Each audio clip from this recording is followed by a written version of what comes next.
How to fix the missing screen record button on your iPhone. Hello guys, this is Atticus and welcome back to another tutorial video. In today's video, I'll teach you guys how you can fix the missing screen record button on your iPhone. Now, before we begin, if you guys are new to app hacks, head down below and hit the subscribe button so you do not miss out on our future videos.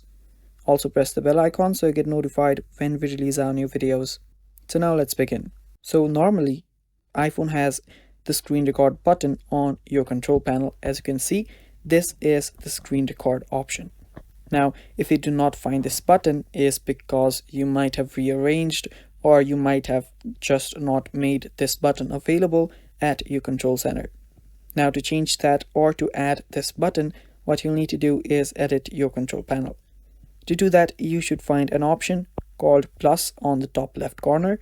So head over there, and after you are there, you will see add a control on the bottom.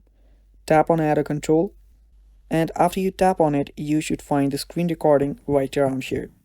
If you do not find it here, you can simply search for the controls too.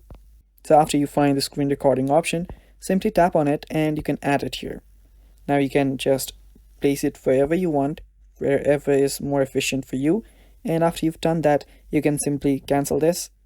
And now you can see that you will have the button right here.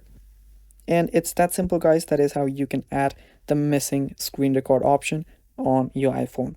And that is all for the video. Thanks for watching, guys. Stay tuned for more.